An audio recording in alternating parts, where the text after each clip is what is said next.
Amigas e amigos, o procurador Deltan Dallagnol é o chefe da força-tarefa da Operação Lava Jato, já falei bastante dele aqui. Este evangélico aí de duas caras, né, de dupla moral, que faz pregação moralista na igreja e depois vai incentivar atitudes obscenas aí dos seus fãs, dos seus seguidores, a turma da boca suja aí. Ele esteve num evento para empresários na cidade de Belo Horizonte, em Minas Gerais, e depois ele concedeu uma rápida entrevista à Rádio Itatiaia, uma entrevista absolutamente reveladora, né? Uma entrevista curtinha, selecionei, está aqui para vocês, só passar o mouse aqui que vocês têm acesso a ela, né? Duas respostas absolutamente esclarecedoras sobre o caráter, o sentido, o objetivo, a finalidade da Operação Lava Jato. Se alguém tinha alguma dúvida sincera e honesta sobre o que é a Operação Lava Jato, essas duas respostas do Dallagnol joga por terra completamente essas dúvidas. Né? Ele, questionado sobre o porquê da perseguição ao PT pelo repórter, né, ele diz que foi ótimo a colocação da crítica, né, ele chama de crítica, para nós, usando aí o coletivo, possivelmente uma combinação entre eles, da Operação Lava Jato, para responder sempre na platitude, na generalidade, né, porque isso nos dá a oportunidade de explicar, aí segue, né, na linha do veja bem. Quer dizer, quando a gente questiona alguém sobre alguma coisa que eles não conseguem explicar, aí vem o veja bem, quer dizer, veja bem, a partir daí não se vê absolutamente mais nada. Nesse caso a gente vê claramente o sentido da Operação Lava Jato. Ele diz, o Dallagnol diz que o que o Ministério Público Federal, a Polícia Federal e a Justiça Federal investigou, ele fala no passado, foi corrupção no governo federal.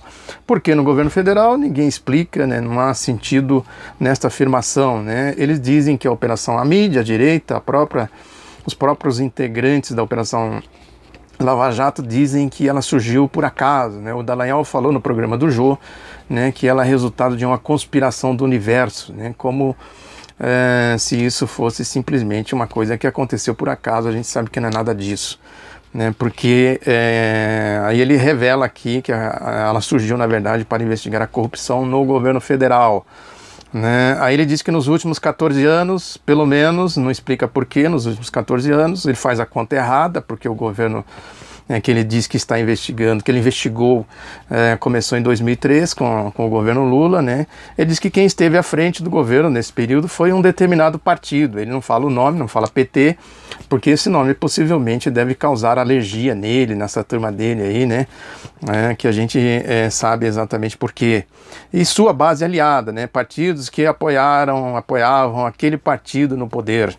Né? Aí ele diz também que isso faz com que detentores de altos cargos sejam vinculados a esse partido.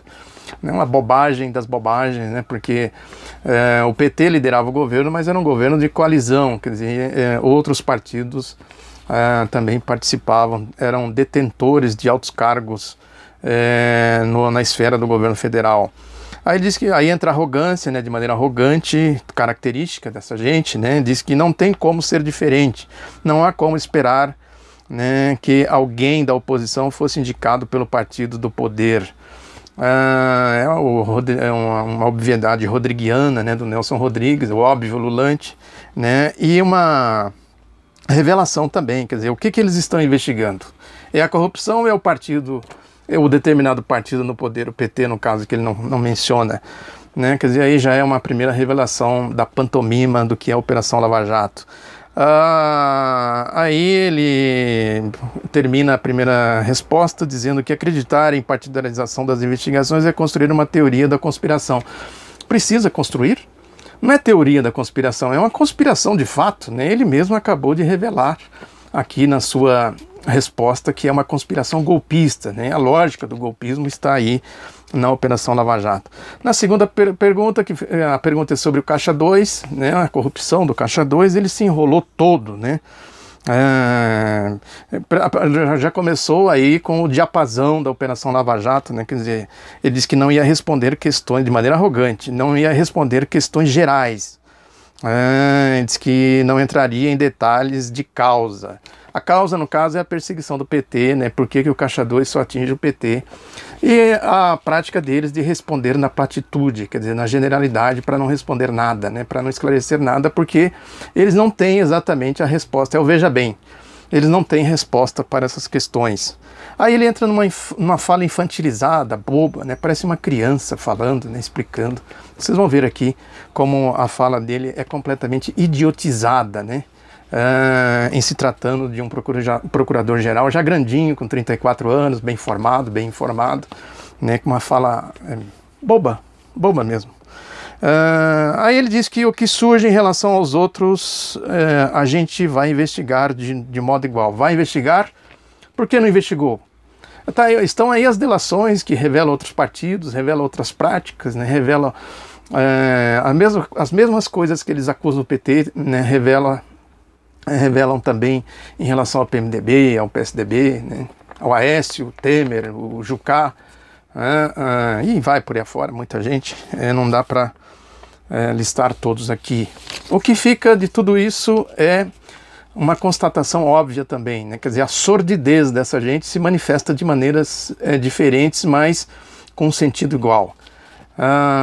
Aí não é à toa que os advogados do ex-presidente Lula têm que soltar notas aí todos os dias, às vezes soltam mais de uma. Eu, como jornalista credenciado, recebo essas notas, né, e depois vou conferir na mídia e vejo que a mídia simplesmente dá lá como nota de rodapé de vez em quando, né, de maneira desdenhosa, de maneira distorcida e de maneira absolutamente resumida, né? Eles resumem ao máximo, tiram o conteúdo, né? Desidrata a nota para dizer que simplesmente fizeram a resposta, deram a resposta, né? E é um comportamento, enfim, dessa mídia suja.